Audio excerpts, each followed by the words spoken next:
If you're a smoker or dipper ready to make a change, you really only need one good reason. But with Zyn nicotine pouches, you'll discover many good reasons. Zyn is America's #1 nicotine pouch brand. Plus, Zyn offers a robust rewards program. There are lots of options when it comes to nicotine satisfaction. But there's only one Zyn. Check out Zyn.com/find to find Zyn at a store near you. Warning, this product contains nicotine. Nicotine is an addictive chemical. At 1-800-Flowers.com, we know that connections are at the heart of being human. Whether celebrating life's joys or comforting during tough times, 1-800-Flowers helps you express what words can't. For nearly 50 years, millions have trusted 1-800-Flowers to deliver thoughtful gifts that help create lasting bonds. Because it's more than just a gift. It's your way of showing you care. Visit 1-800-Flowers.com/SXM and connect today. That's 1-800-Flowers.com/SXM.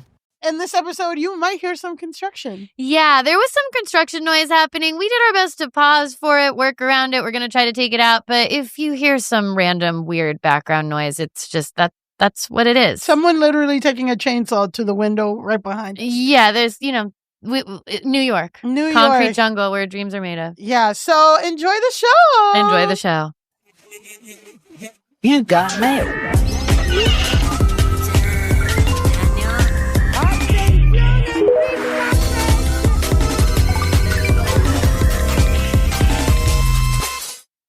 Hi, I'm Elise Morales. And I'm Millie Tamaris. And this is Go Touch Grass, the podcast where we log in so you can log off. Millie and I are two chronically online comedians, and on this pod, we break down the week in internet discourse, viral memes, TikTok trends, and niche influencer drama so that you can go do literally anything else. And if you like what you hear today and want to hear more, we got to Go Touch Grass Patreon with tons more content weekly, access to our Discord community, and our spin-off series, Search History. We go back and break down a viral discourse from the past.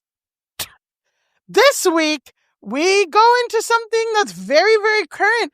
And I think we're going to talk about, I think it's all like this episode, the topic, it's Gen Alpha. Yeah. And what they like and what's going on. Gen Alpha is, they're starting to affect the culture of adults now. Yes. If they're getting old enough where it's like, now I need to know what 6, 7 is. Yes, or we're going to get into that later. I need to know what all these things are. Before I used to be like, I don't need to know anything about Gen Alpha. Gen Alpha is not in my life. Now, oh boy, they're getting into my life. They're here in this episode a lot. And like this week's Patreon episode. Yes, actually the Discourse as well. They're well represented in this week's episode. It's all about, but the whole point is the Patreon episode I did on a 15-year-old influencer named Salish Matter, who launched a skincare line at Sephora, and the launch was so crazy.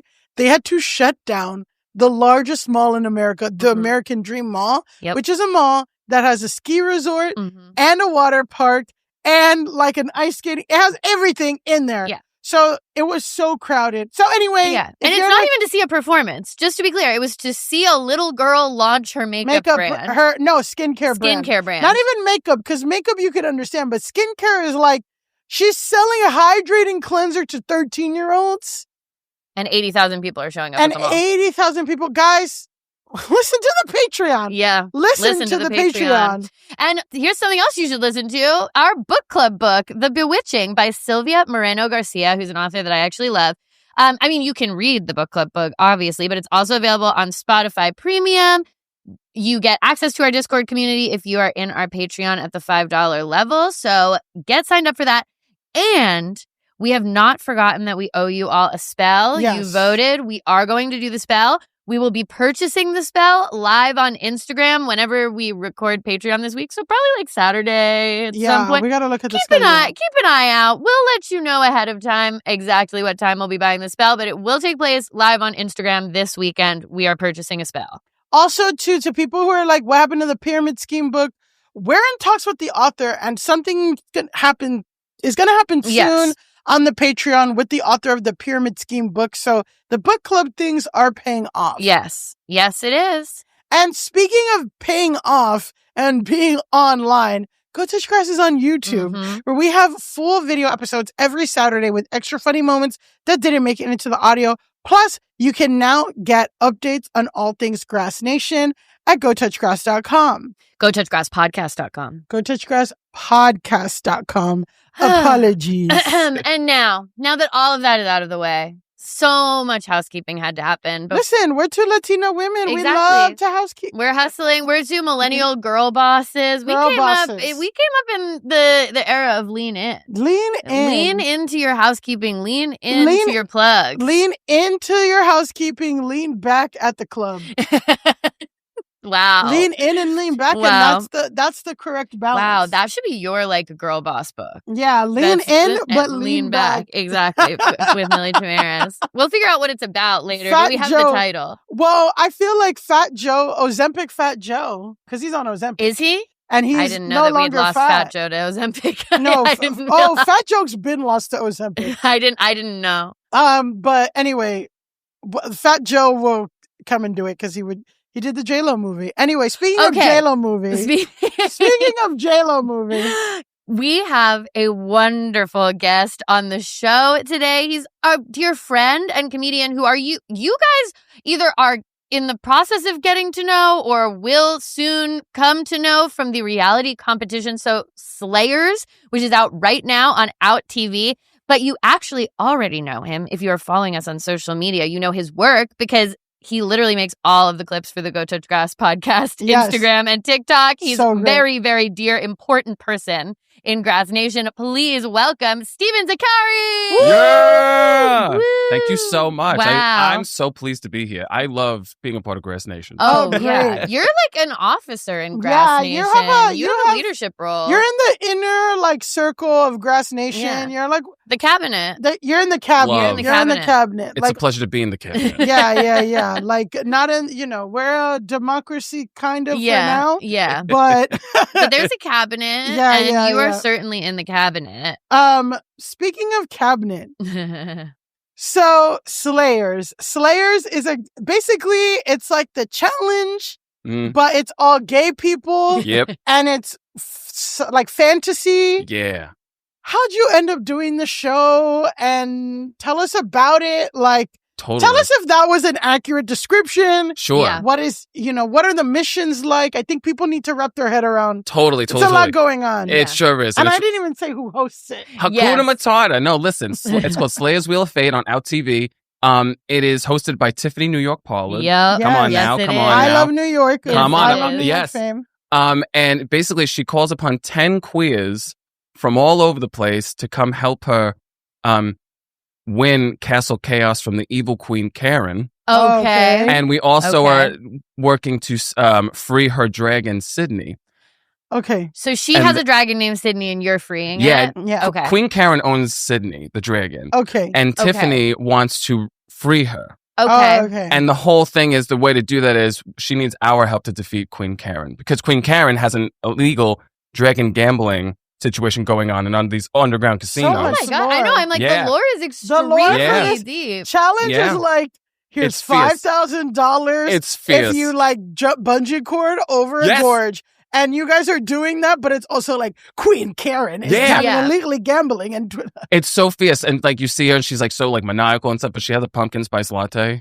I'm obsessed with her. No. So it's like a caricature of an actual Karen. Yes. Yeah, Okay. And you guys are fighting. Yeah. And what is the ultimate prize for you as the people in the competition? So whoever is the ultimate slayer at the end of the competition, you win up to $25,000 or maybe more. And become the ultimate slayer. But if you don't, if you get voted out, whichever episode, you get eaten by the dragon. Oh, so that's how you get eliminated. Sydney? By Sydney. Sydney will eat you? Yeah, you go to... And is Sydney animatronic? What's going on? Oh, can't reveal the magic. You can't reveal okay, the we can't magic talk of But about I will okay. tell you something. The minute I saw it blink at me, I was like, Oh, so it's a thing, though. It's like a real... It's a thing. It's roaring. It comes at you. So it's scary. It scared the shit out of me. Yeah, It scared the shit out I of don't me. know if it was a CGI thing. No, it was fully there. It was fully there. It was a practical We've got a practical Yeah. Honestly, practical Sydney is way scary. It was so fierce. The wings are moving. It scared the shit out of me. Okay, I didn't know if it was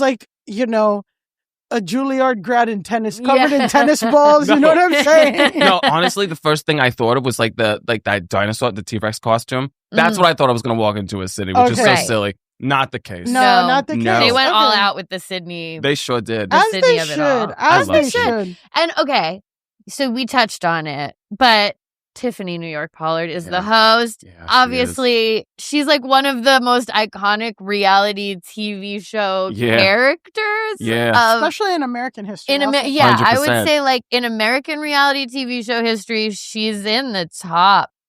Yeah. I would say 5. I would say 5 figures. I would say 5, if not 3. Like that, like shifted culture. Yeah. And everything memeable, whatever. Exactly. Like, because she's, obviously, I know her from Flavor of Love. That's where I first got acquainted. Sure. But I'm not even a Big Brother person. She has a whole other iconic run on Celebrity Big Brother. That's where she has that quote that's like, I would tell Gemma that she's a fat cunt. Yeah. Pretty much, I will let Gemma know that she is a fat cunt. And the shoes that she gave me were not something that I would particularly buy for myself. They were old maiden type of shoes. And she said that those shoes were meant to be worn on a beautiful woman. So if that's the case, she should have put them back on the rack and she should never even purchase them because she was unqualified to own those shoes if that's the case. Well, so good. It's so good. And then also she did her own spinoff of Flavor of Love. Oh, I Love New York. I Love New York. Mm-hmm. And there was a spinoff of that with the 2, because she had 2 twins on that show that she kept almost falling in love with one of the twins, Real and Chance, and then they had a real chance at love. Wow. I did not know that. Oh, yeah. I was deep. I even watched A Real Chance at Love. No, because what happened is they got, basically, they took The Bachelor, which is all about like mostly hot, like skinny, hot white people. For a long time, The Bachelor was only white people. Yeah. And they're like, until what like if the last 5 years? Until the last 5 years, God forbid they have someone who weighs over 5 pounds. Like, so now it's like, what if we had The Bachelor full of really big personalities that are not that cute and also, but like, it would made for better TV, honestly. No, that's why I think this is actually going to be, well, I already know it's going to be good TV because it literally is like the queer version of Traitors, but like much campier. Okay. Well, that's fun. There's a dragon named Sydney. Yeah. Right? Yes. There's a dragon named Sydney. But okay, so just give us like, what's she like in person? What's it like to be around like a true icon? I mean, I know like you have a background in reality TV, so you know like the impact. Totally. She is the nicest person on earth. I love that. Like she was always on our team. Like if anyone was feeling a certain type of way, she'd come up to you, try to like talk to you, make sure you're all good. She was always like making sure we felt okay, like on set. If there was any drama, like and like someone was being like felt upset, she would like go up to them, like talk to them. She was always looking out for us. Yeah. I'm obsessed with her. Lean in. Yeah. Yeah. Boss fit. The HBIC. That's the HBIC. She's a head bitch in charge. Okay, I have a hot take. Yeah. I would say, right, we're living, 2025, we're living with the effects of Donald Trump. Sure. I'd say that. I would say that. I would say that this country would be in a way different, better direction if Tiffany Pollard, I Love New York, of New York fame, was the first reality TV show president. I mean, that would have been... That honestly, yeah. We would be living in a completely different universe, and it would be better. It'd be so much better. And it would be better. Right? Because I'm just like... I feel like we'd have The Purge for one day. Like one day a year, there'd be insane violence. But hey, we get it all out in one day instead of like every time I go to the bank, I'm worried if a white kid had a bad day. I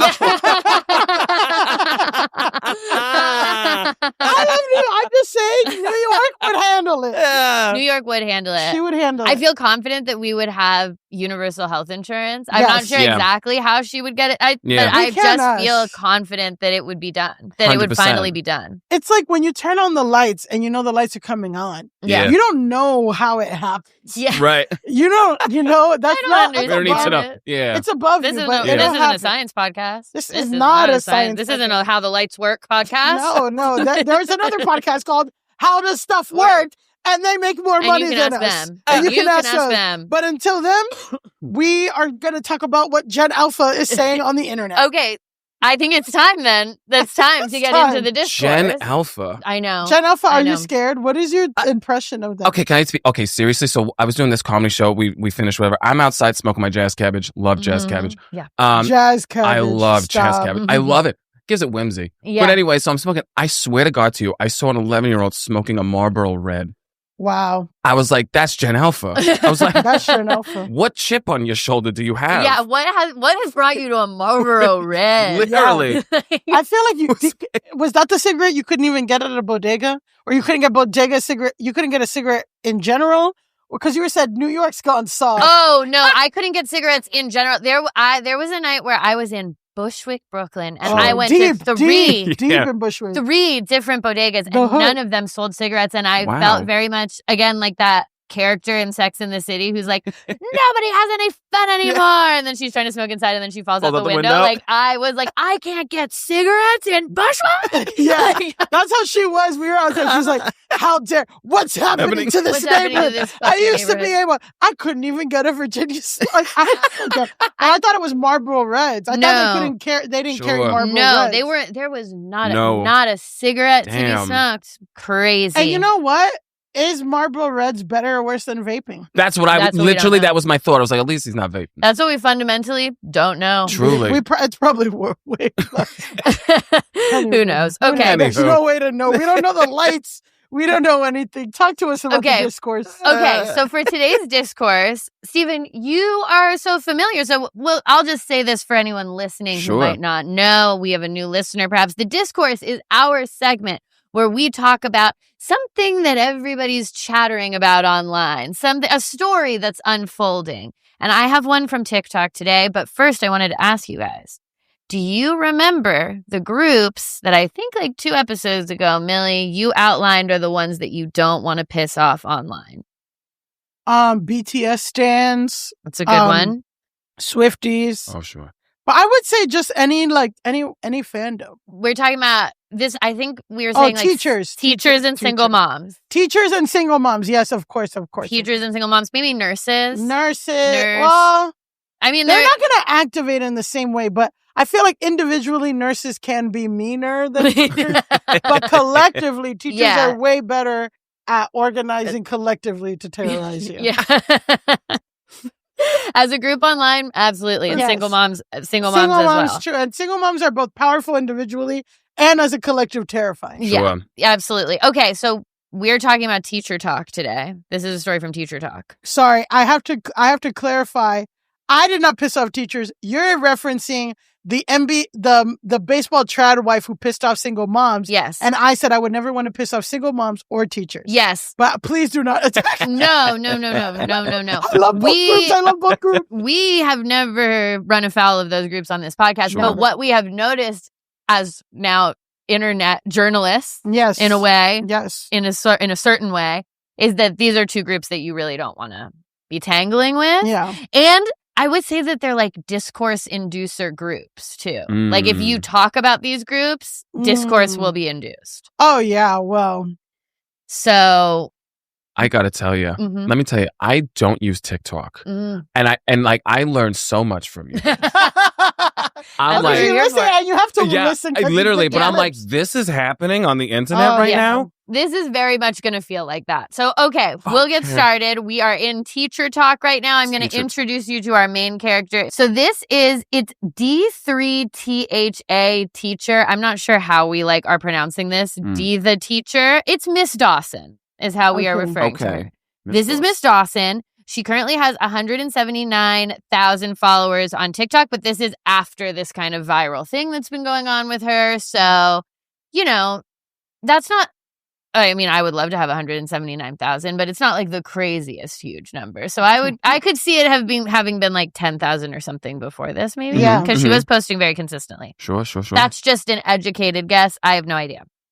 She is a teacher from Texas, and she usually posts stuff from her classroom. She does a bunch of what I eat in a day because I guess she lost 60 pounds. So she'll show you her lunch and what she eats in a day.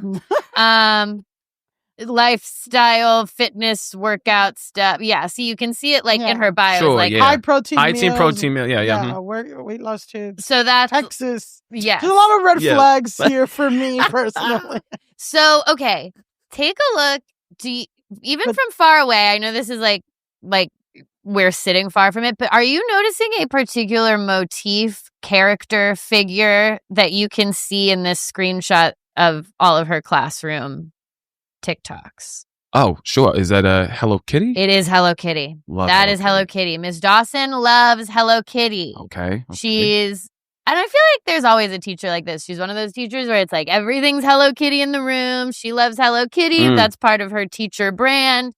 The students know she loves Hello Kitty. And then she has like a cute backdrop in her room and her desk has all Hello Kitty stuff. And she's all Hello Kitty'd out. Hell yeah. That's Miss Dawson, right? In general, her content is not very spicy, but she posts from her classroom. On September 24th, Miss Dawson posts the following video with the title, "Getting On to My High School Students for Stealing My Personal Items." There was 2 incidents of people stealing from me. Heaven, have a seat because I'm not playing right now. All right. 1, somebody stole my Hello Kitty collectible off my desk right here. Off my desk, last class. I have an idea of who stole it. Now, I'm going to give you the opportunity to either tell me or to bring it back and just put it on my desk. Or we're going to have to really take it there, and I really don't want to have to, but we can, because don't come in my room violating me in my space. So, also, when I give out candy, I give it out when you ask me. Don't go into my things without asking me. Now I feel violated that you guys are taking stuff from me knowing that I spend my own money on my items. So, before we get started today's class, you guys are going to write a journal prompt about your behavior because, 1, we have a lot of behavior problems in this class. Not everybody. A lot of you guys are great, and I really appreciate y'all for being respectful. But some of us are not as mature some days, and we're going to have to stop that if we want to continue to do scavenger hunts, eat candy, and have a cool time. Okay. So just to give you stats before I get your reactions, this video has 15 million views, 2 million likes, and 8,000 comments. What do you guys think? In general, what are your impressions of the video? For anyone listening, it's like she has the phone set up so it's just filming her. Like you can't see her students, which is something I see teachers do on TikTok. Because of minors can't consent. Yeah. They don't want problems. Somebody's baby daddy could be looking at a pic, whatever. Yeah. You can't film the students at school, basically. Yeah, you can't film. But they do a lot of content of just that. Totally. But why are we even filming that? That's a question. That's a question. Am I just not so familiar with TikTok that I'm like, let me talk to these kids. Let me reprimand them. Let me set up my phone first. Okay. Well, I think you're a well-adjusted human being, but but never heard that before. But you have to understand that we just 2 months ago or 1 month ago, a girl got fired from LAX because she did a day, a cashier at the MAC makeup counter at LAX showed the pin to her safe. Yeah. There is a niche. People do like content and then teachers specifically. And to me, I saw someone who's reprimanding, but in some ways, I'm I could see that really having an effect on high schoolers. Sure. In a way that's not everyone sit down. Yeah. Shut up. But it's you guys your behavior has caused me to feel violated, la la la. And here's the consequence and all this stuff. And not everybody. So I'm 1, I understand. I'm yeah, why are we seeing this? But 2, I'm but there's that's just ignoring again, lunch ladies. Everybody does days in the lunch. Right. Yeah, it is something that you will commonly see on TikTok of a teacher filming themselves having some kind of serious discussion with their class. It does always personally strike me as odd. Sure. I struggle with it, but it's not out of the ordinary at this point. As you're saying, it is a common thing that you will see. So I'm okay, maybe it's just, I don't know. what the standard is or whatever. I do think the way she's talking to the kids in the video is like totally above board and like a normal way for a teacher to address something being stolen in the class. Like that, her manner of being a teacher is totally cool to me. I do always be like, but why are you filming? Okay, here's what I think, right? We are all currently victims of the attention economy. Yeah. Being a teacher fundamentally is because it's like, if we're like zooming out to the macro, being a teacher fucking sucks. They don't get paid well. Mm-hmm. Like everyone's fucking parents think that they know everything. Yeah. Like the kids are coming in. Sometimes they don't eat food. It's a very stressful, very tough job that is constantly getting cut. That is constantly whatever. They can't wear certain things. They got to show up with their up to their neck covered and all this stuff. Like it fucking sucks. They can't show up to work high. I'm just saying, no, right? they can't. They shook hands. They can't show up to the work high. Honestly, though, teachers like even the weekday, like waking up, being at schools. When I went to school at what is it? I was at 7:30, yeah, 6 or 7, and then they finish at 2. Like they don't want to get out and do. Like I'm just like, it sucks to be a teacher. Yeah. Period. It's a tough job. Whatever. I could see in the attention economy. And also, you get clout. People applaud you. Look at how cute your classroom is. You're getting pleasure any way you can. You're getting that attention where you can. It's like a thing. Yeah. And to me, I'm like, would I personally cover my, workplace in Hello Kitty or get this and that? No, but I'm also like, but I have a job that allows me to get attention and be creative and wear what I want and do what I want. Right. So I don't have to do that, But I also 100%. I do wonder if, like, because assuming that her account was, like, relatively small before this, which I think it was, if you're posting kind of mostly for other teachers and it's maybe, like, more of an exchange of information of, like, this is how I do classroom management in my classroom, like, maybe it's that. So I, even though it does always stick out to me as odd, there is part of me that, again, is like, well, I'm not going to run afoul of teachers on TikTok, number one. And number two, I'm just like... I'm trying to save the podcast. Yeah, exactly. I'm like... But I'm also just like, I don't understand the pressures. It's too much. Yeah. She even said in this that she's paying for candy out of her own pocket. I'm like, maybe if she makes some money off these videos, that's all the candy, whatever. So, it's making money off the... And then sometimes, to get a little cynical of it, a lot of people with the teachers and all this stuff, like, teachers post shit of, like, look at my class of, like, kids pretending to go to Mexico for one day, and then one, like, airline flew the whole class, like, of first graders to Mexico and, like, blah, blah, blah. You know what I mean? So I'm like, could be trying to get a brand deal. I see. Oh, that it was very cute. There's this black teacher who, in Spanish class, taught, like, her first graders or something.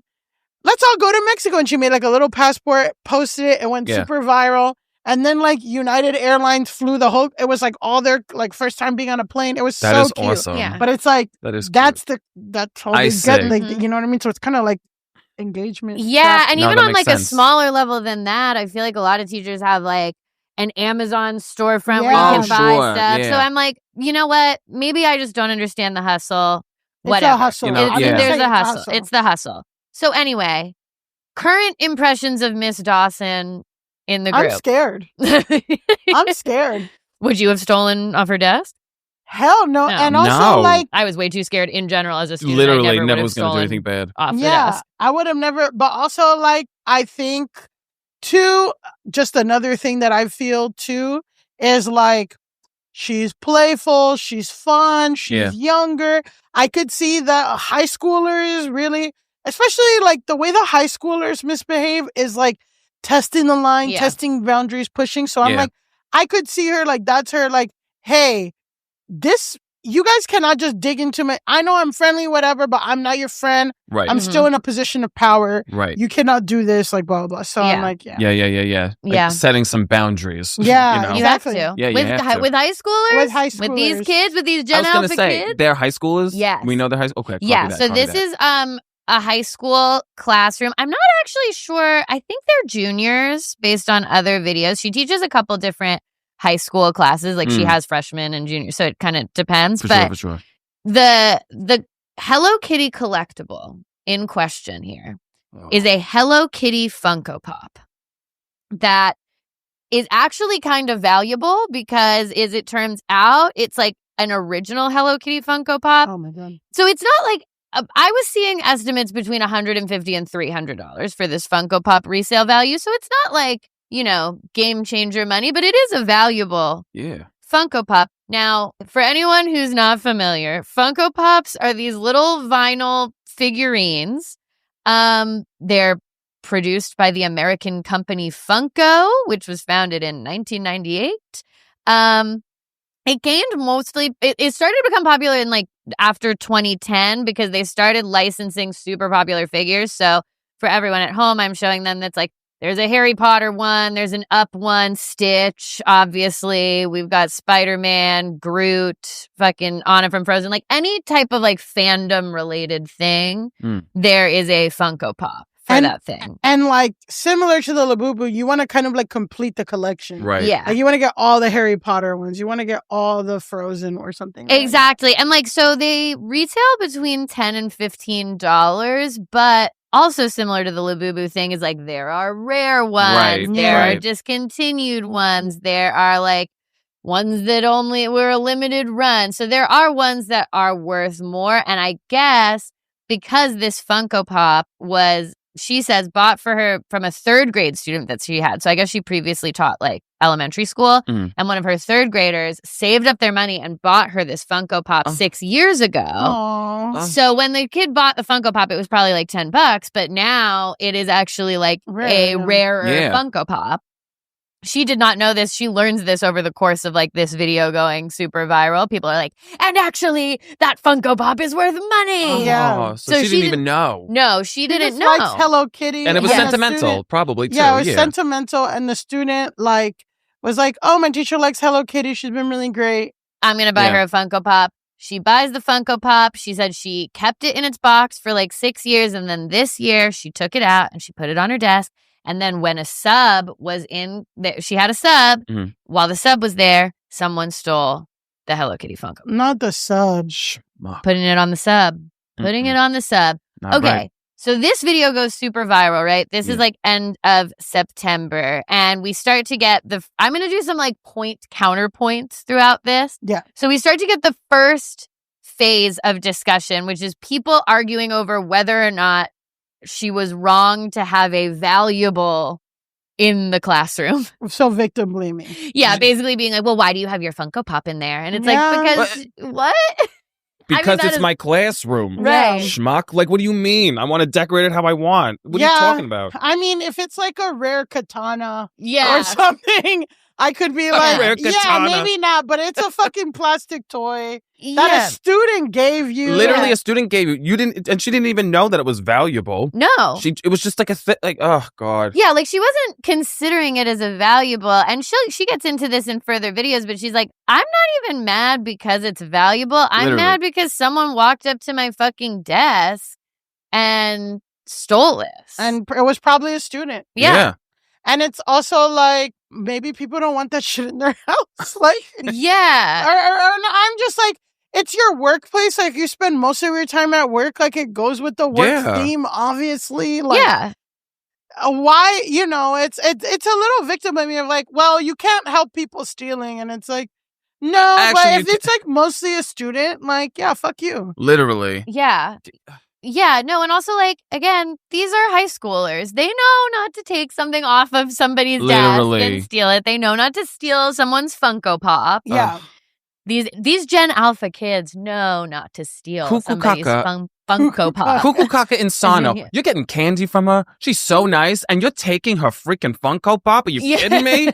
Cuckoo Kaka. It's Cuckoo Kaka Insano. I don't know what that is. Cuckoo Kaka Insano is what they're doing. Taking the freaking Hello Kitty. Cuckoo Kaka Insano. Unbelievable. Insano, is that how you say insane in Italian? It's how Steven says it. It's how Steven says it in Italian. Okay. Cuckoo Kaka Insano. Oh, Cuckoo Kaka Insano. It's okay, true. I just want to know. We're like Cuckoo Kaka Funko Papa. Hello Kitty. Everything is but that's ridiculous. Put a pin in nonsense language for Gen Alpha. Yeah, I mean, Gen Alpha does love nonsense I don't know language. what 6-7 is. I don't know what that We're gonna put a pin in 6-7. Put a pin in 6-7. Okay. All right. So this goes really viral. People are, I would say like most people are on Miss Dawson's side in general, but there is a back and forth of people being like, well, you shouldn't have had this in your classroom and like, who cares and blah, blah, blah. And then people being like, these kids need to learn responsibility and like, you know, no one should steal your Funko Pop. Yeah. No one should steal your Funko Pop. So within 24 hours, she updates first that the Funko Pop has not been returned to her. So she had them write these letters. Remember, they did like the assignment, classic assignment. Totally. I would say. Come on. She does one TikTok that she shows. It's her reading some of the letters, and they are very, very funny. I bet. Like one is just someone snitching on absolutely everyone. They're like, this person does this. She blanks out all their names. And she's like, this person does this, and by the way, this person's rude, and this person's the one that takes your candy. Like, whatever. I love it. I love it too. And then there was another one that I liked that was like, it was like, my behavior has mostly been good, but I have been a hater to the teacher. The honesty. You know what? Fair. Honest, truly. I'm like, fair. Thank you. I have been a hater. I've been a hater to the teacher. Love that. Oh, okay. I say that to Elise sometimes too. I'm like, sometimes I'll do shows and I'm like, I'm going to fucking see this person and I can't stand. They're not even funny. And then after I was like, I was being a hater. I was being a hater. For sure. They're actually good and nice and and that's important. Sometimes that's why we got to take the inventory. Why you got to sit and do the journal prompt and you go, you know what? My behavior's mostly been good. Yeah. But I have been a hater to the teacher. Love that self-reflection. Love that. No, she was going to read it. Yeah. Being like, and I'm actually giving it to the teacher.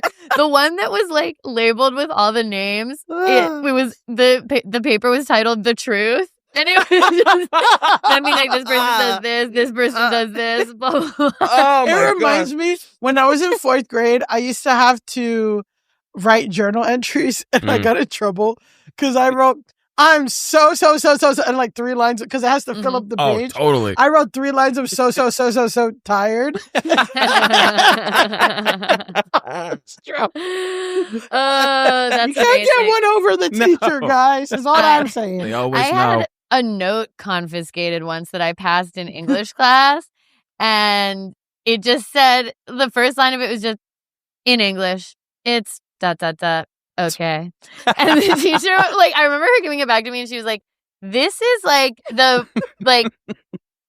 as far as statements, this is like, you are on the line of it not being, of it being embarrassing, but instead it's just, it's okay. She's like, I'm glad that you find the class okay. I remember when she gave it back to me and I was like, yeah, I like English class fine, but it was okay on that day. Let me tell you, this is almost like polar opposite. I had an AP English teacher, right? She did not like me. She did no real rhyme or reason. I mean, I was like a goof, like whatever. I'll never forget this as long as I live. She really made me do some self-reflecting at this. The day of my AP test, she comes up to me. She sounded like Mae West. She's like, Steven, come to my desk. And I came up to her desk and she handed me a box of tissues. And I was like, what are these for? She's like, you're going to fail. Oh my God. Oh my God. Did you fail? I sure did. Yeah, I failed my AP test too. Whatever. You know what? But this is why high school teachers are important. They have the opportunity to be like... Yeah. Whatever. My fucking college didn't even accept AP credit, so who cares? Get out, really? Yeah, That's fuck off. Hilarious. I paid my math professor in college to pass me. Wow. It was literally just $20. It's all I had. But you know what? Gave me a C. Yeah. You know what? Go off. Yeah. That's what people... This is what I'm screaming. Sometimes slide a 20. Just try. Just give it a whirl. You know what I mean? I wasn't the best. I tried in math. Okay, try first. All right, do your best. Try and you know then what I mean? Drive. And then just see what's going on. My mom's one of my mom's number one jokes that she loves to tell is she talks about how they had to get me a tutor for math because I was not a math podcast. This is not a math podcast. I was quite bad at math. And my mom's always like, yeah, I paid $1,500 for this one to get a D in math.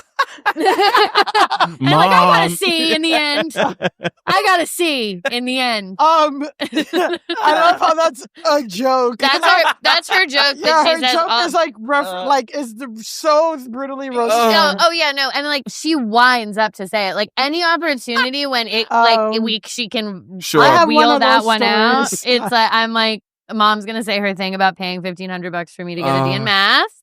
And it was a C. One day I'll tell you what my mom's story of that is. Put a pin in Millie's mom's joke, quote unquote mom's jokes, her little jokes. Okay. Okay, so she did post. So she posted herself reading the letters.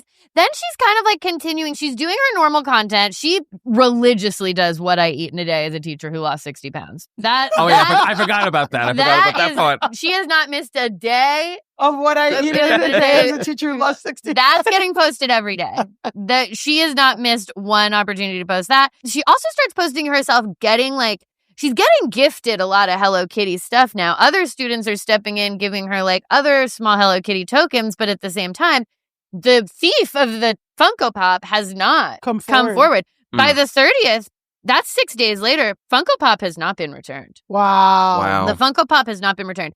She says she doesn't know 100% who did it, but she clearly implies that she has, I think, some serious suspects. Yeah. I think she said that in the video, right? She's like, I think I know. Yeah, she definitely has suspects, and she did imply in another video that she thinks it was a female thief. I could see that. Sure. I could see that. Sure. I could see it. See a female thief. Not the hater. I know. I'm like, is it the one who admitted to being a hater towards you?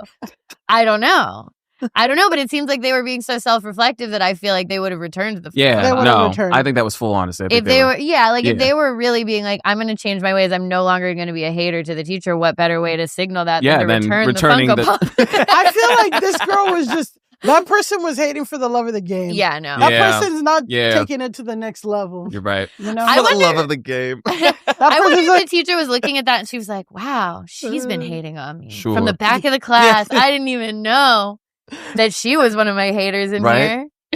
She was one of my favorites. But I've been a hater to the teacher.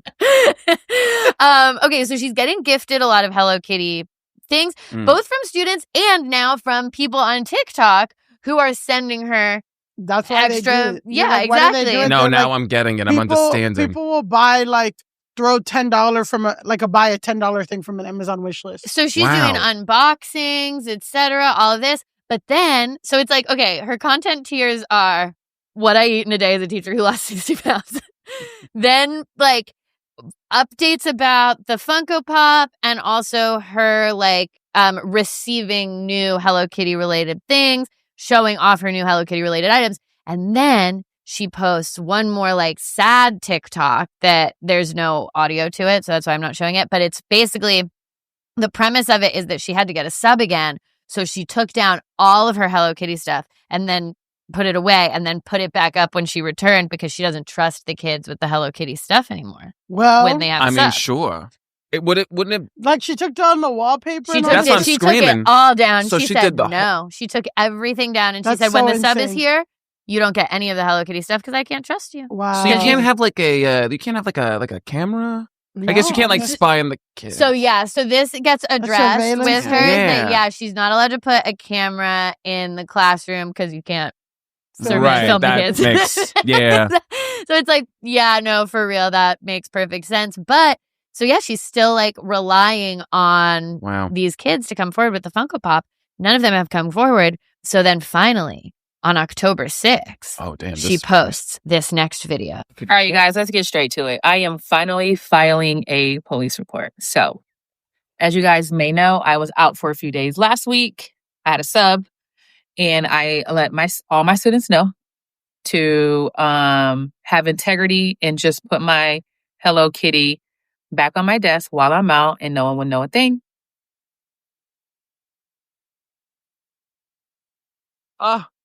It still has not been returned. So I already got a note about my students not behaving well with the sub. And then my Hello Kitty has still not been returned.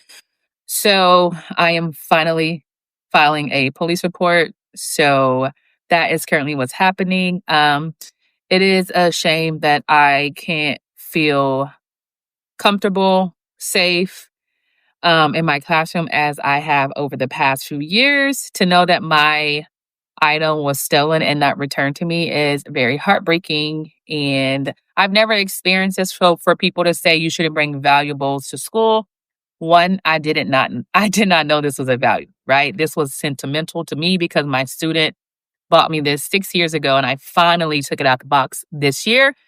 And TikTok informed me that this was worth a lot of money. When they purchased this 6 years ago, it was not worth a lot of money, but this is not why I care so much about this. One, I care about it because it's mine. I don't care how much it costs. Two, it's sentimental because my third grade student gave it to me 6 years ago.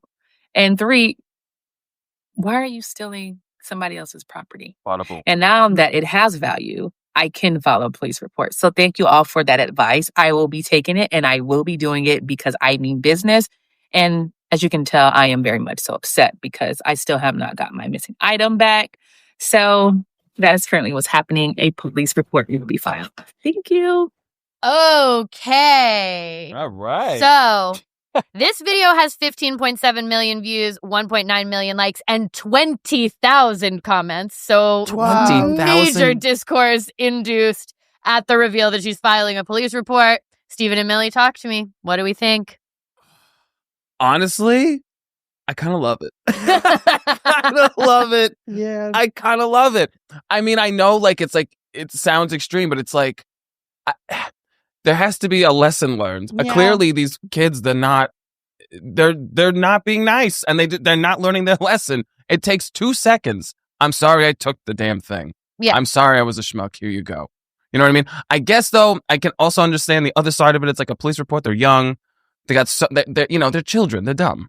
You know what I mean? But it was a sub.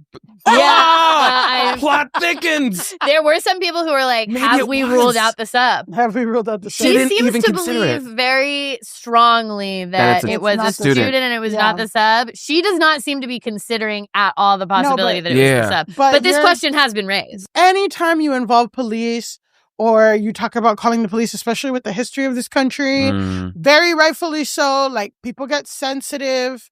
But I think that on the other hand, a lot of people talk about like restorative justice, whatever. And also like, on the other hand, it wasn't the first option, right? She didn't immediately call the police. She gave it over a week. She said how much she needed it. She posted it publicly.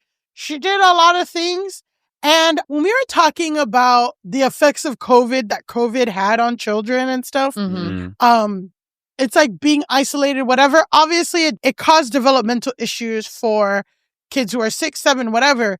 But these things that happen in high school are important to someone's, like, the way they're going to be for the rest of their life as an adult. And it's true. It's like when you're 15, you need to learn that things have consequences and stuff because you're going to move differently when you're 20 or 30.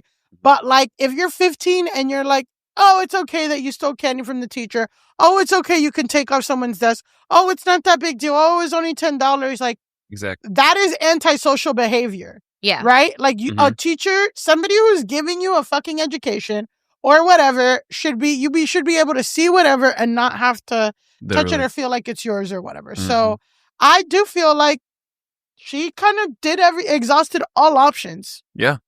Yeah, and like one of the things that she says is in a different video. Also, you know how she like revealed the empty box Love in this? that. Love that's the drama. That's like a motif throughout all of her update videos is that she'll be like, well, a lot of you have been asking if I've received the Funko Pop. And then she'll pull the box out and turn it around and show you the still empty box and be like, the Funko Pop has not been returned. So that was part of like a long history of her revealing the box in this very dramatic way that I do appreciate.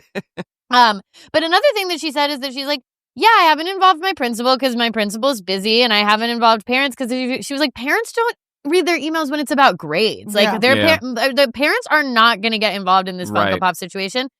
But yeah, I mean, it's like, obviously I feel that what you were speaking to about like getting police involved. I don't love police. But at the same time, when you are under 18, that is when stuff gets scrubbed from your a stolen Funko Pop is not going to follow you for the rest of your life. Sure.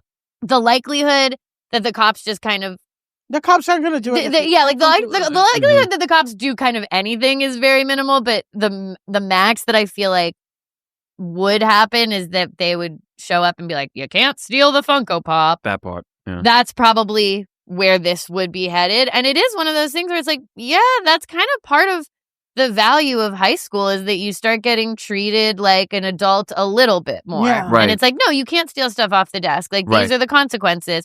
You can't just take things. Sure. When you're about to be an adult, you're about to leave this school, you're about to be over 18. And guess what? If you steal stuff, people might file a police report against you. So here's how that you can see how that would play out in a way where you're actually kind of more protected because we're in this school. Yeah. Your teacher's the one doing it. I get the value of the lesson. Sure. I guess. I just remember one time I worked in an office and this guy who was like the head of IT, why anybody would steal the head of IT's phone. What is crazy. Stupid. Of all the people. Of all the people. Head of IT. And this guy went on a mass email frenzy. He's like, what? Somebody picked up and I've been tracking the phone and I know you live in Queens. And I'm going to tell you this and that and this and that. And you know what? Just bring it back. I see you. I see that move. Like, and he's just like going off and he's like, I won't have it. And it was like the most like demure, like totally soft-looking guy, but he's like, I've been tracking the phone and you're an the drama. Oh, I love like, that will happen when you. Oh, yeah.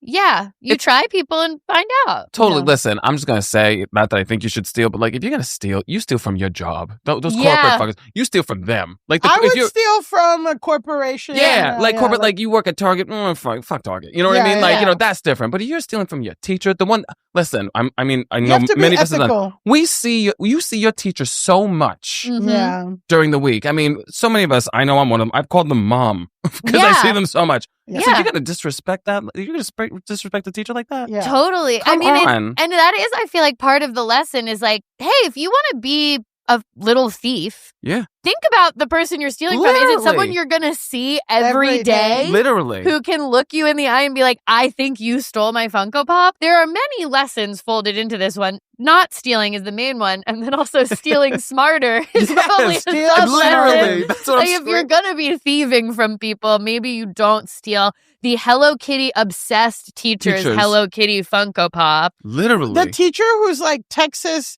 high protein workout meals and somebody who has a daily series where they say what I ate in a day. That's just level of dedication, right? Yeah. But it's like what I ate in a day as a teacher who lost 60 pounds.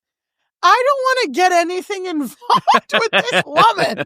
I mean, clearly there's She has bespoke Hello Kitty wallpaper that she personally installs and takes down in the classroom. I promise you, she's coming for the Funko Pop. Yeah, she's gonna pursue the Funko Pop. Now, exactly. I'm also just like, there's some people where I don't know. There's like, I go to a rich person's house.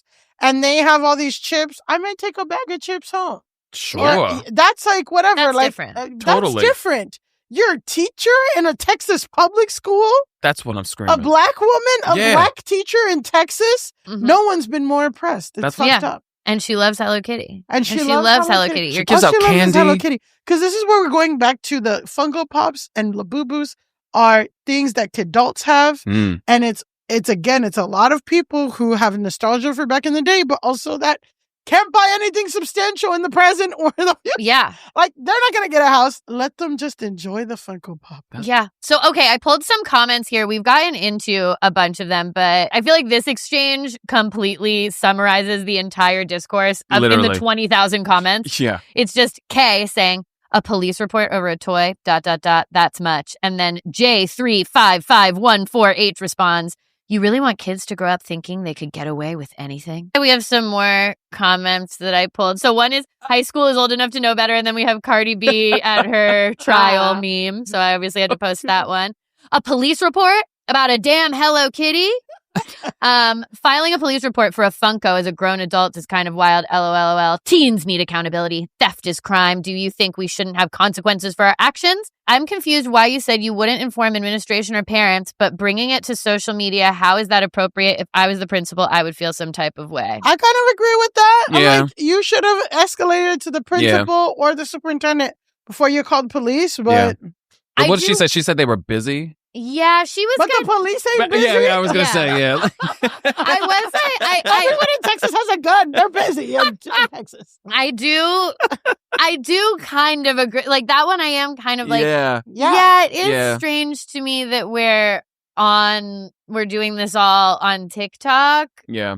And so the final update is that, like, her last post was made the day after she announced the police report, and it was called How I Reward My High School Students for Participating in Class. And that has 456,000 views. So she has not addressed the police report situation yet. We don't know what the update is on that. We do not know. I think if the Funko Pop had been returned, we would know. Yeah, so I feel like no news means like the Funko Pop is still missing. Yeah, no news is bad news here. I think the Funko Pop is still missing. Wow. And the thief is still at large. But this is, a rich text in terms of Gen Alpha, in terms of surveillance states, but also what teachers are going through these days. I feel like anything that deals with like kids these days are all fucked up. Like that's gonna be a discourse. Well, this is not gonna change that. Yeah. If you're a smoker or dipper ready to make a change, you really only need one good reason. But with Zyn nicotine pouches, you'll discover many good reasons. Zyn is America's #1 nicotine pouch brand. Plus, Zyn offers a robust rewards program. There are lots of options when it comes to nicotine satisfaction. But there's only one Zyn. Check out Zyn.com/find to find Zyn at a store near you. Warning, this product contains nicotine. Nicotine is an addictive chemical. Finally, we are at our final segment of the show, Grasshole of the Week.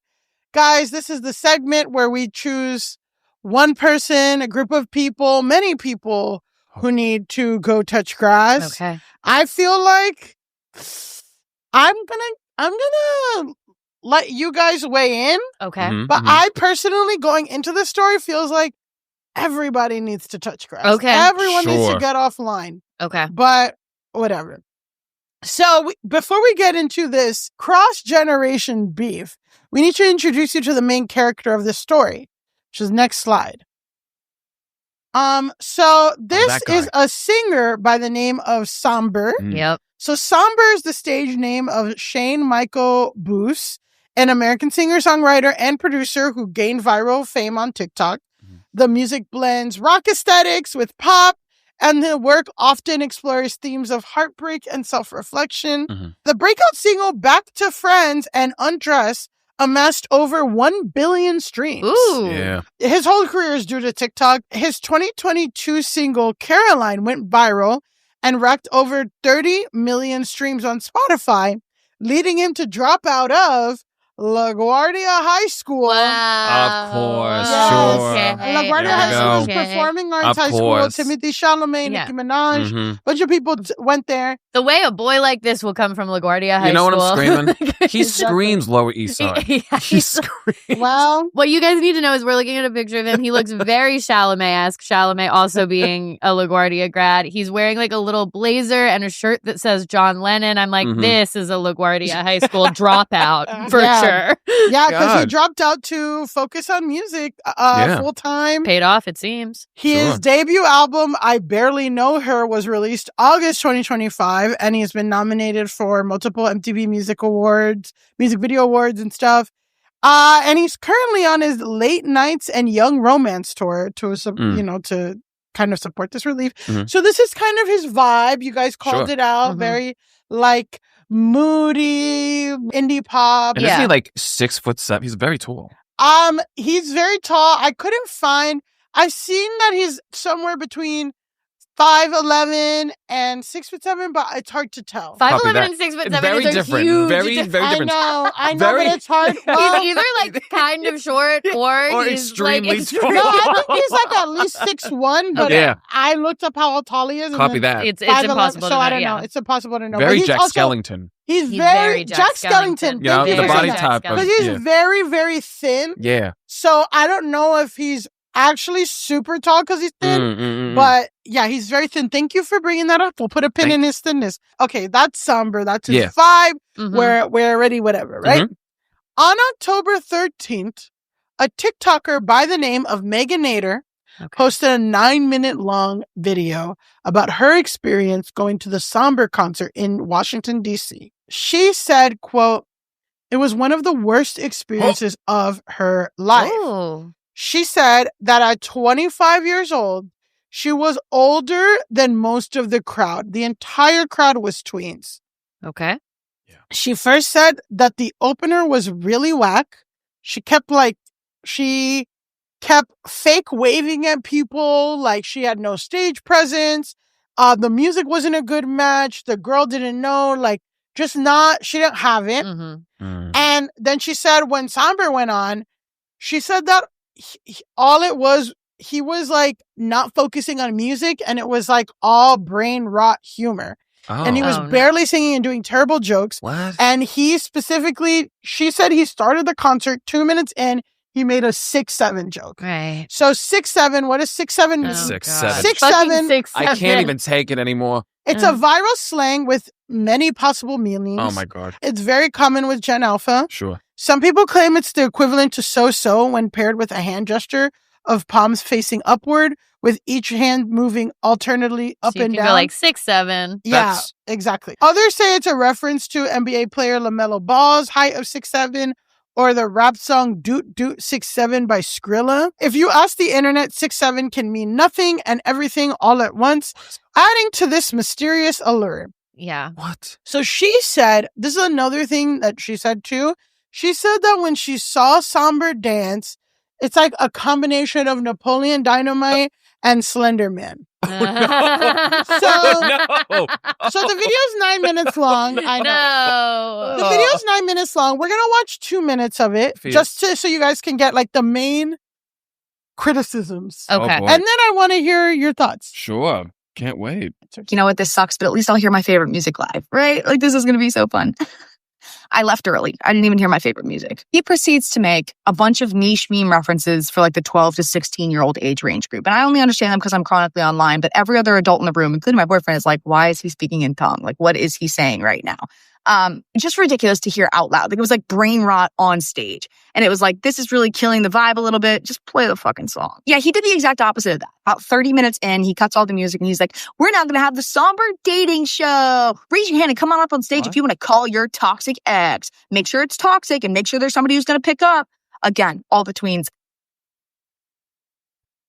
We then proceeded to watch 3 tweens go on stage and call their ex. And then Sombr's on the mic like, clock it, bro. Oh, chill out, bro.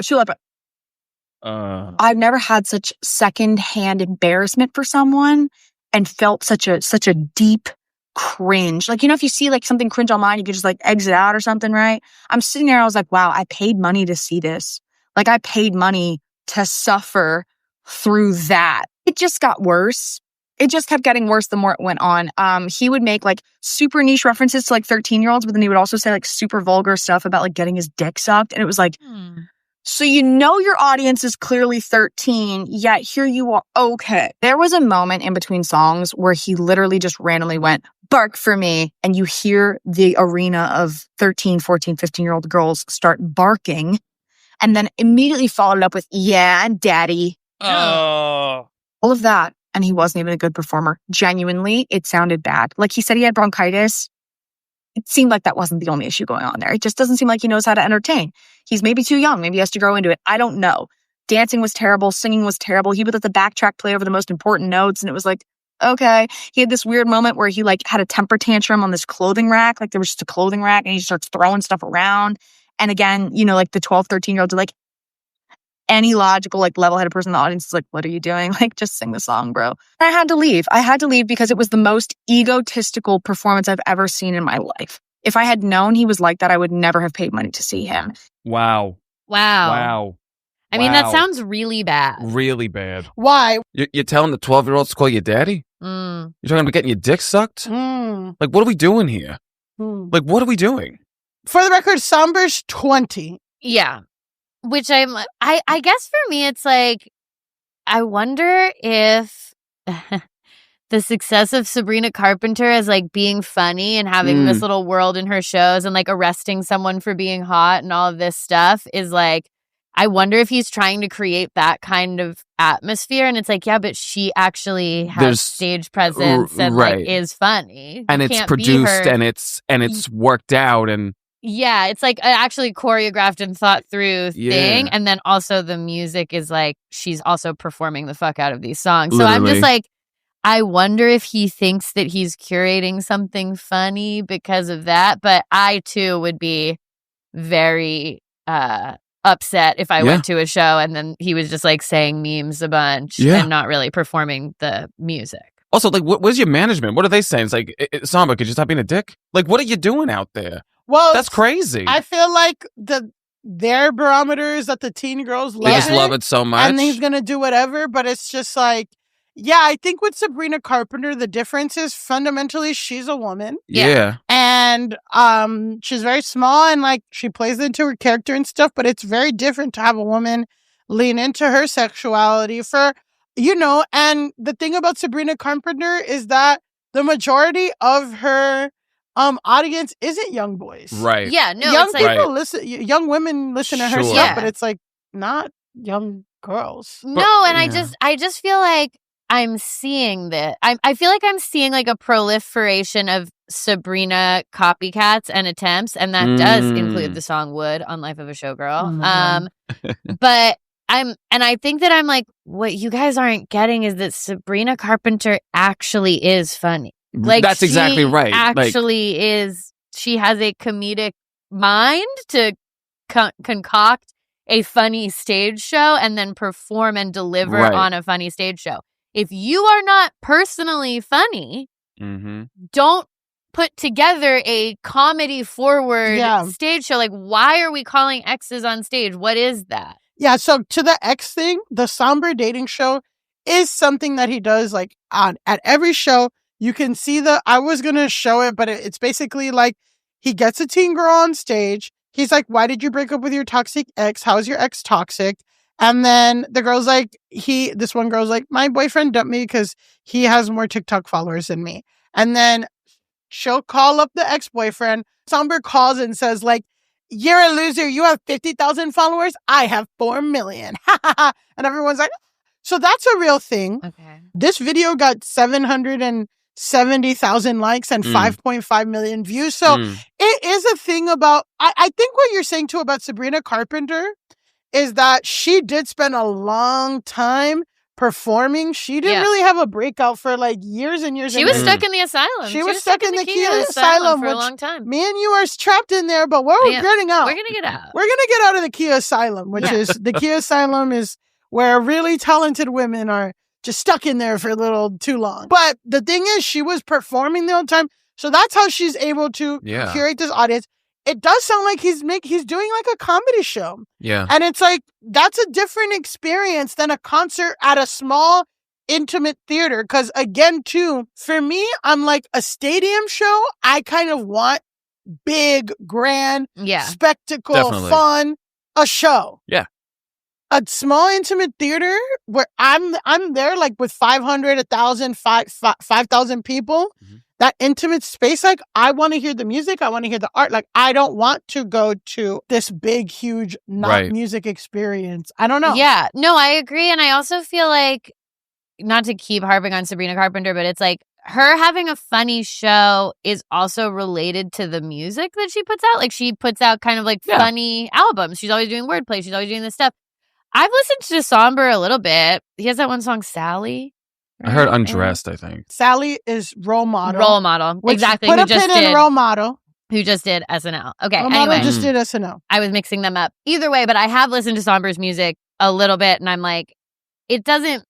That's also not like what matching. The music is. Yeah. Like, it's not matching up to the style that he puts forward. So it just feels to me like, and again, he is 20 and blew up on TikTok and all of that stuff. Dropped out of high school to do music. I'm like, there is something to learning how to curate and put together a stage show that maybe he just hasn't figured out. And if you have a army of sycophantic teen girl fans, teen girls are the fans that are like, gonna honestly kind of ask the least from you because they just love you so much. They just want you to show up, and anything you do, they're gonna be like, ah! Right. So how do you get true feedback to curate your show? You know, if they're gonna love everything you're doing, then you're like, oh yeah, the dating show hits. When I said 6'7", they laughed. Everyone screams. Yeah. It's like I don't have to think about a fun experience for everybody. Like the people who like me already, it's just like, yeah, maybe, but like that's about it. Like you're not gonna break through, you know, if you don't whatever.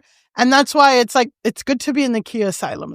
Sure. We have to be in the Kia Asylum because that's how you get better. Anyway. Yeah. But I was just gonna say, like, it's just crazy that you dropped out of school to pursue your music. You have an album that listen, I thought he was an indie artist. He has 55 million listeners. Yeah. You know what I mean? You would think you'd want to put on a good show. Yeah. Well, you know, like Sabrina Carpenter, like she puts on a good show. Yeah. You know, she's doing it for the audience that comes, that pays the ticket, that does the whole thing. I love that we keep talking about Sabrina Carpenter, but it's true.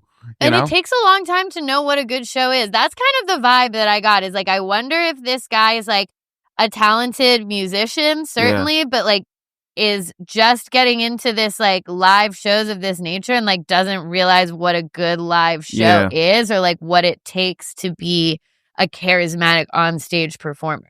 And I think we were talking about this with Annie DeRusso of like a lot of people get really good shit on TikTok and all this stuff and like it hits, but like that does not translate to like a captivating live show. Yeah. So let's talk about the backlash. Okay. So this blew the Sombr fan base up on Twitter. Twitter and on TikTok. The comments were like, people were like, oh, so tweens can't attend concerts? Everybody started harassing Meg and said that she was mean and she didn't get it and she's out of touch, whatever. And then a lot of people were saying that she was very mean to the opener, Devin Gabriella. Mm-hmm. So, and I think her thing was like, again, no energy. She was doing this fake waving thing. And also, it was not a good match, right? So people started talking shit to Meg on behalf of Devin Gabriella. And Devin Gabriella replied back to one of these tweets of like, who the fuck is this girl? Whatever. This girl's mean. Mm-hmm. And Devin was like, we ride at dawn. Oh. Some people interpreted that as like encouragement to harass Meg. Yeah. Then Meg, the original TikToker, said a singer by the name of Role Model, aka Tucker, liked her TikTok. Meg shared the screenshot of Role Model liking the TikTok. Okay. And then Sombr stans got mad. And then they started talking shit about Role Model stans. And there was beef on Twitter between the two camps. I will say a little messy of Meg to share that Role Model. It was a little messy. I'm like, you are bringing the heat to Role Model now. And people are already getting Role Model and Sombr confused. Yeah. It's happening every day, more and more each day. Many such cases. Yes. And, you know, if you're a well-adjusted person, like our friend Steven here, who's like, why is the teacher recording themselves? And you're like, who cares about what artists are liking what tweets? Mm-hmm. You're absolutely wrong. This tweet by Gav, #1 canceled, ! Stan, which is a Taylor Swift Stan account. So Meg had the screenshot of, and then Meg shared it and said, turns out this girl's going to be all right. And then Gav wrote, weird, Role Model shady as fuck for liking a video talking shit about Sombr. First he want to be buddy with Maddie Healy and Charlie XCX, and now he's gaining an ego. Hashtag noticing. Hashtag noticing is really good. Hashtag noticing. I'm going to think about that for a while. So here's a kind of side note, like that I'm thinking as I continue to tell you the backlash from this original 9-minute TikTok video. About how this girl did not enjoy this concert. I'm feeling like, okay, we've all established as a society that children shouldn't work. Yeah. Right? We should find something else for them to do because this is an unemployment issue. Yeah. I'm thinking about the Barb who flew to Arizona because, oh my God. the Barb who flew to Arizona to fist fight. And I'm just like, this is what isolation looks like in this country. Yeah. These kids are so isolated. They find these fandoms and then they're like talking about who's doing what. And I'm just thinking like in France and Italy, when you're like 15 or 14, you can walk to your town square and get a glass of wine and hang out with your friends. Yeah. And I feel like maybe we need that badly in America because these kids have too much fucking time on their hands. Yeah. Anyway. They're stealing Funko Pop. They're stealing Funko Pops. 6 and 7ing. They're 6 and 7ing each other. They're 6 and 7ing. They're doing this. We didn't even get to doi. God. We need Miss D over to talk to Sombr. Here's what I'll say, Meg. Meg, you're kind of a grasshole.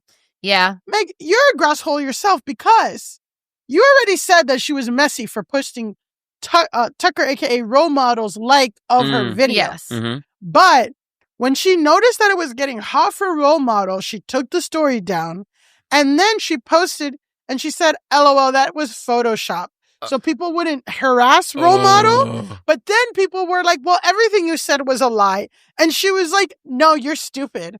And then she made a whole video, like a 5-minute video where she's like, these kids are so dumb. I can't believe they think everything I said it was a lie because I lied once. And guess what? That lie was actually really the truth because role model did like it. And I'm just like, she said that. She said that. And this is where I'm like, okay, she's 25. Spiraling. Meg is 25. And that's why I like to say the names of the ages. It just provides context that Sombr dropped out of performing arts high school. Kind of literally the one place that is actually would help you be a better performer. Yeah, literally. You might have wanted to stick around at LaGuardia. But now we got the 25-year-old, and this is where I'm like, 25? Oh, my God. I'm not sure the brain has fully finished cooking. As someone who likes baking, 25? Sometimes you put the knife in it, and then it still comes out a little fully wrong. set. Yeah. It hasn't fully set yet. Yes. And this is an example of, Megan, girl, what are we doing? What are we doing? What are we doing? So any thoughts about role model, Deb and Gabriella, Sombr? Did role model say anything? Was he like, leave me out of it? Like, did he say anything? I don't think he said anything, but it is shade to say like, it's shady. Yeah. If somebody, I mean, to be honest. Yeah. It took Nicki Minaj and Cardi B way less. That was wild. But wild. Cardi didn't even do anything to Nicki. No. She talked about other people in a diss track. Yeah. And that pissed Nicki off. Yeah. So for Sombr to act, if somebody was talking shit about Nicki Minaj and Cardi B liked it, and the person who talked shit shared the like. Yeah. It would be on. It would be on. Yeah. It would be on. Yeah. So, but that's why I'm like, it was messy for Meg to like reveal the like in that way. But then to be like, oh, I lied. Oh, I lied again. That is also, it's reminding me when I was in college, I had to take this class called Detection of Art Forgeries. Wow. What a cool class. I know. It was like one of my science credits. It was good. And one of the case studies we did was about this guy who was like a really good painter, but like he was stuck in the Kia asylum. Wasn't popping off. So then World War II happens. I think he lived in like Austria. Yeah, I think he was Austrian or something. But he was like not German, but he was in a place that was occupied by Germany. And he starts doing he was Dutch because he starts doing recreations basically of Vermeer paintings. And he does such a good job that he starts selling fake Vermeers to the Nazis and being like, look, I have all these Vermeers. You should buy them from me and getting all this Nazi money. But then when the war ends, the Dutch are like, you sold all those Vermeers to the Nazis. You're a traitor. Oh, God. And he had to go back and prove his own fake Vermeers were fake. He had to, even though he was like such a good forger, he had to find the flaw. And it was that he used a type of blue. The way the paint was made, it couldn't have existed at that time. That was finally the thing. Wow. But you know what it's like? I was giving them, what was it? Veneers? What is Vermeer. Vermeer? He's the guy who does like the pearl earring. So then, it would be like, if fake Labubus are Lafufus, then a fake Premiere would be Vamuskis. Vamufu? Vamufu.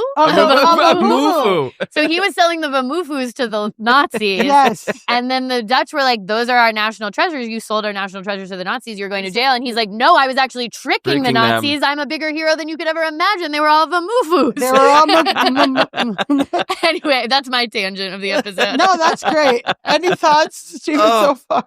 My God.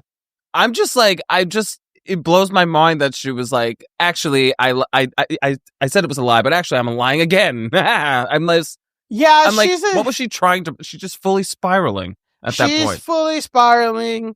Speaking of spirals, we'll go to the backlash of the backlash. Love it. So Devin Gabriella had to come out and make a statement, the opener, the whack opener. And first she said this: music is subjective. Performance is subjective. And everyone is entitled to their opinions when it comes to such. But there's a difference between sharing how you feel and being mean. Like, you're mean. I'm trying my best. I really fucking am. I know in this industry, hate is inevitable. I'm prepared for it, but not going to pretend it doesn't hurt. Let's have women support women, please. Wow. Not women not supporting women. Supporting women. No. And then here's the other thing. Here's the other statement. I would never, ever encourage hatred, especially death threats. Fans were coming to my defense on a bunch of negative videos online. Quote, "You truly right at dawn" was me reacting to how many people were supporting and expressing gratitude for that. I had no idea about any threats, and I absolutely do not condone that behavior. I'm truly sorry that's happening, and it never should be. I deleted the tweet to prevent any further misunderstanding. Thoughts about Devin Gabriella's tweet? I mean, I get having I get that it would hurt your feelings to have a video with 5 million views that says you're bad at performing. That sucks. But going into the women should support other women route, that would always lose me. And then also, I would never encourage hatred. I just told my fans that I was seeing what they were doing for me and I liked it. These are some games that celebrities play that I don't love. Yeah, she's just trying to make sure she looks good. She's just trying to cover her bases here. This is you did encourage it. She says you truly right at dawn. Doesn't that just being go for it? I'm Please seeing what you guys her. are doing and it's awesome and I'm paying attention. And it's also girl, do not piss on my leg and tell me it's raining. Yes. She didn't say you were ugly. She didn't say your outfit sucked. She didn't say your hair was bad. She said you had no stage presence. It wasn't engaging, whatever. And you kept fake waving at people. And also what she said was she pretend to be out of breath. She wouldn't do any choreo or anything, but then pretend to be out of breath. And so what's going on, guys? So are you serious? That's what the criticism of. And I'm just listen, I get it. It fucking sucks to get. I don't like criticism. We get criticism all the time on our voices. And sometimes it's fair. Sometimes it's not. Sometimes it sucks. Sometimes you're like, oh, God, that person had a point. I mean, that's the worst. Totally. Is when you're like, oh, shit, they had a Totally. point. We should do that or I shouldn't have done that. Whatever. But when you put things out publicly, when you're performing in public, people do get to comment on if they liked that performance by you. And I think she was saying performance is subjective, music is subjective. I think two things, right? One is music is subjective. I don't know if performance is not. I feel like having a stage presence, whatever your stage presence is something that is pretty objective of were you an engaging performer or were you not? And if you go down the subjectivity route, all this girl was saying was if you are over 25, you are not going to enjoy this show because these are not polished performers. And you're not seeing a polished performance from the opener. You're not seeing it from the headliner. And also it's catered to children. Yeah. But also it's catered to children, but it's also creepy and sexual. Yeah. And also I'm sure just because he's so popular, I'm sure the tickets were not cheap. No, so it's exactly. I'm sure you're spending so much money and you want to see a good show and you're just you're paid for disappointment. Well, let's get to Sombr's response. I thought I was chronically online, but it's just come to my attention that there's a TikTok drama going around because a 25-year-old attended my concert and was basically complaining that there were too many tweens there. I was making too many brain rot jokes, and she just thought it was a cringe concert. And also she was body shaming me, and it's kind of started a massive body shaming hate train directed towards me on a lot of videos of me on the internet right now, which is, I totally respect people having opinions, but I am a 20-year-old artist, freshly 20. And if you're 25 years old and you're going to come to my concert and not expect people younger than you to be there when I, the artist, am 5 years younger than you, it's just a skill issue. I mean, also like the jokes thing, like you had to have known about my online presence before coming to my concert. I mean, anyone who knows me knows I've never uttered a serious word in my life. And also, I make jokes for 5 minutes of the concert and the rest is music. Like, live a little, enjoy life. Every age, sex, sexuality, gender, race, everyone is welcome at my concert, and I mean everyone. You guys need to find problematic people to hate on because I am just existing. Also, I'm just going to give a quick tutorial. So how do you guys feel about... And also, yeah, there's a moment when he touched grass, but it's important to note that that was actually AstroTurf. Yes, it was. So touch AstroTurf. Yeah, he didn't even touch real grass. No. That's how online he is. The big thing that made me cringe is when he was like, so that's a skill issue. That was where I was like, okay, so that's what she's talking about in terms of like how he talks at the concert. Yeah. It's like, I've never said a serious word in my life. It's like, what? What are you saying? I do think there is, to give him any credence or whatever, the point that I would say has the most legs is like, yeah, I mean, I'm younger than you and my fans are younger than me. So like, if you are spending a bunch of money on a concert, maybe you should look into like what the fan base of that person is going to be and like who would potentially be there. Yeah. I don't know. I personally wouldn't have imagined that all of his fan base were going to be tweens, but like, I'm also not going to his concert. But also, like Millie said, like all she was saying was, hey, if you're 25 and up, you're not going to enjoy it. Yeah, you know what I mean? I was surprised by the youth of the concert. She wasn't attacking them. I'm just like, to give him anything, if he has any legs to stand on, I think that it's that like, yeah, I have a young fan base. My show is for them. Yeah. He said the problem that I'm not going to give him anything, the reason why I'm not giving him anything is because he kept saying 25 like it's a slur. Oh, yeah. Like if he's so far from 25. Literally. That like whatever, which is just like, you're just not. And also, we talk all the time about like, it's not okay for kids to be performers. Like there's a lot of ethical reasons, all that stuff. Bitch, Britney Spears was 19, 20. Yeah. Justin Timberlake, Mickey Mouse Club. Mickey Mouse Club would never put on a show like that. Literally. And you can be entertaining to tweens and still sound good, whatever, this and that. Yeah, I mean, I think ultimately it sounds like the show was just not very good. And I do think it's wild to be like, well, I'm 20, so how could a 25-year-old relate to my concert? 20. I'm freshly 20. Like, he's 19. He turned 24 months ago. Literally. But yeah, the only thing that I will give him or that I would say to Miss Meg, I do wonder if maybe it is known that preteens are going to his concerts. I don't know that much about him. It's not because this video went viral. All these people are like, people didn't know.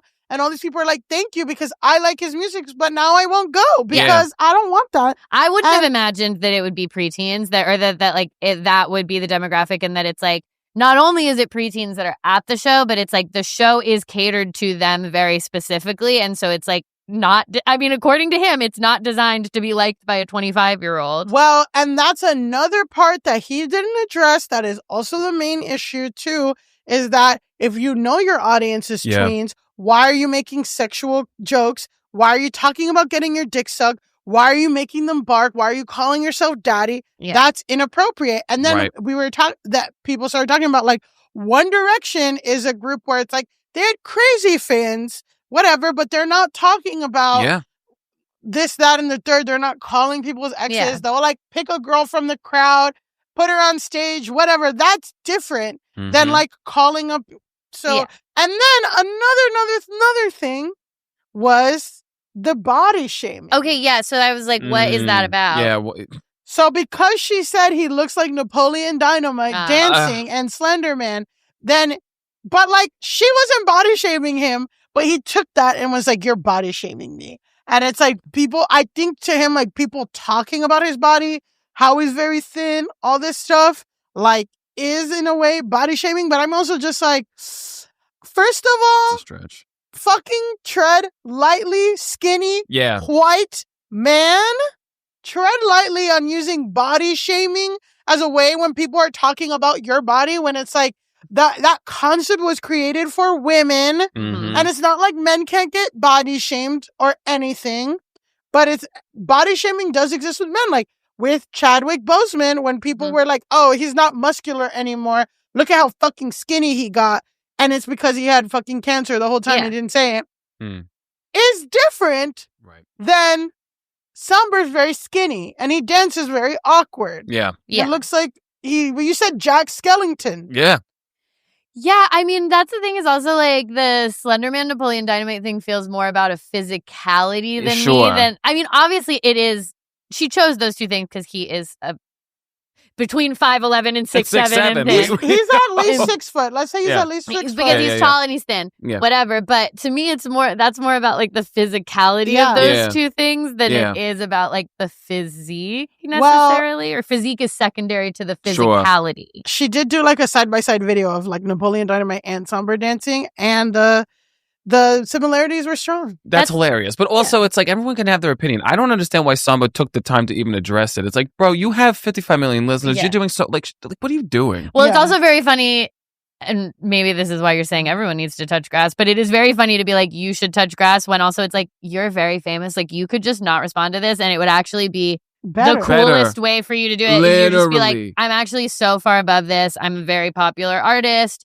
I don't need to respond to this. A bunch of people can be talking to me online and it's inconsequential to me. Literally. That's the coolest way to be. In a situation like this, if someone's actually saying something like that needs to be addressed, it's different. But it's like, you don't actually have to address this. You don't have to address that this woman says you're Napoleon Dynamite and Slenderman and that she didn't like your opener and that your brain rot jokes or whatever. Like, if you're Mr. I don't take anything seriously, then just let it go. That's what I'm screaming. But it's like, it bothered him and he wants to put her in her place. And also by him responding, if you know your fans are crazy, that's going to bring heat to her. But also, I'm just like, if you're not going to change, if you don't think you did anything wrong, if you stand 10 toes down on that performance, then why the fuck are you saying anything? Because you just made it worse. You sound like an asshole, and now you're shit, and you're not making it sound like you want people who are over 25 at your shows, which is fine. Yeah. That's fine. You know, all these the Wiggles don't want me at their show. I'm not the target audience. And the Wiggles have said that. And the Wiggles said they don't if you go on their website, that's detailed pretty clearly. Do not let Millie Tamaras.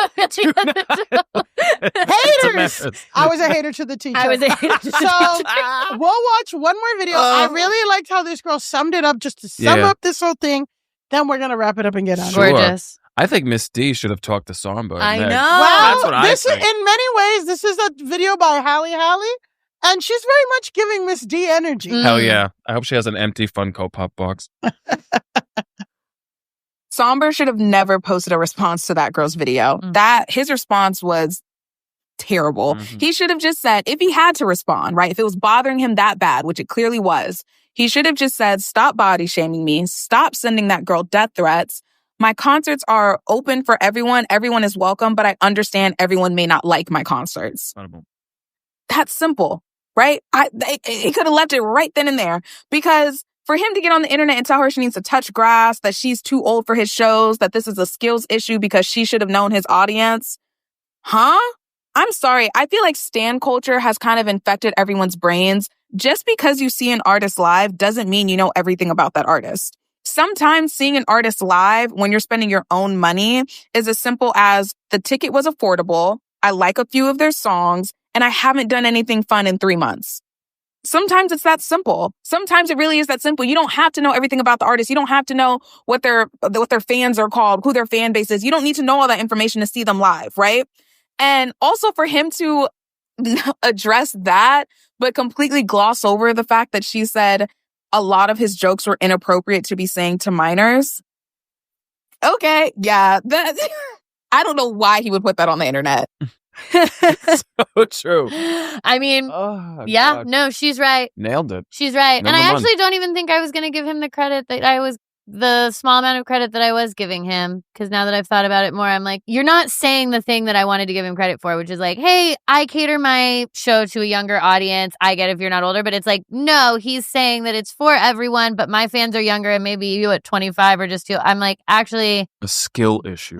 The skill issue thing is what immediately was like, oh. And I just really like what she said, like, stan culture has infected the brains because, like you're saying, teen girls don't require a lot. Like, they are harassing their parents. Like, they love somebody so much, they're harassing their parents. Please, please, please, can I take them to, can you please take me to see them live? The parents don't know what's fucking going on, but that is a different fan base. Like, they are going to be excited that they're excited just to see you. Yeah. Might be their first concert. They're excited about life. They're excited to be out. They're excited to be like feeling the energy of being in a crowd. Yeah, literally. Exactly. So they are, versus somebody, again, 25 plus, who has their fucking job, has a boyfriend, has their life, whatever. And it's like, I just want to, like, I do know 2 or 3 songs of this person. I'm going to check them out live and see what's up. Yeah. And like, maybe they could, but that's like kind of what tours are. You get your main fan base. You get people who maybe have heard of you, but are unsure, and you build with that. But it just sounds like, again, infected his brain. Stan culture is wild and out with Nick Cannon. Yeah. It is wild and out. Yes. Yes. It really is. It really, really is. I just always want to say, and it comes up on the podcast all the time, live performance is a skill. Yeah. If anyone had a skill issue, I would say maybe it's the people who were performing on this show who didn't seem to be able to, who can't captivate an audience. Like, okay, 15 and 25, like, you should be able to make a show that is for an audience that spans the 15 to 25-year-old age group. 100%. I promise you. I think you could even go up to 35. I'll say it. People do it all the time. People do it all the time. And I feel like there is a way many artists invigorate humor, but it has to be pre-planned bids, and it can't be the focus of the show or whatever. Or you do a Sombr fucking live comedy show thing, and you get 2 of your favorite comedians and you do a bit with them and you do music. But like, if it's a concert, everyone just wants to be comedians. Yeah. And I blame Riyadh. I'm kidding. Yeah. Take that shit to Riyadh, Sombr. Yeah. Well, for the crime. Yeah. For stans harassing somebody who said, who made a 9-minute video saying they didn't enjoy Sombr's concert, they need to do this. For the crime of Sombr saying that knowing his entire social media brand is a skill issue. For Meg, who posted role model liking her post and then lied about it, and then she's posted like multiple 5-minute plus videos about this. For all of these crimes. Devin, Gabriella. Yeah. Everybody. Go touch grass. Wow. Thank you. Wow. Wild and out. Crimes all around. Everybody needs to get their hand in that AstroTurf at Sombr's That was wild. The AstroTurf. Just the square of it. Steven. That's where my dog pees. Steven, you're such a delight. Where can everyone follow you on your journey? Follow you online, watch you on the show, watch Slayers. You can follow me on Instagram at Hey Steven Zakari. And listen, I did just get TikTok, so maybe I should start posting. But it's the same thing at Hey Steven Zakari, and all my shows are listed on StevenZakari.com. Wow! And maybe he'll post a video of him editing our I will totally do it. I will totally do it. Podcast. You're gonna be editing clips of yourself. Wow! So pleased. Wow! All right. Well, until next time. You can follow this show. Oh, right. Of course. At Go Touch Grass Pod on Instagram, TikTok, and Twitter. Oh, and I do want to just say one thing. In the latest episode of Slayers, episode 2, I absolutely say right in the beginning, we got to all go touch grass. Wow. I just want you to know. Okay. I just want you to know. I was thinking about you guys. And it's a shout to Grass Nation. And it's a shout to Grass Nation. Sure but he said, go touch grass, not go touch Sydney. No, go touch do not touch Sydney alone. Sydney. Leave Sydney Leave alone. Sydney Sydney's alone. scary. You can follow me at Millie_Tamaris on Instagram and TikTok, and at Millie Tamaris on Twitter. And you can follow me at Pandalise on Instagram and Elise Navidad on TikTok. And until next time, go touch grass! Go Touch Grass is created and hosted by Elise Morales and Millie Tamaris. Recording and sound production by My Friend's Basement Studio. And our theme song is by Doug Wydick.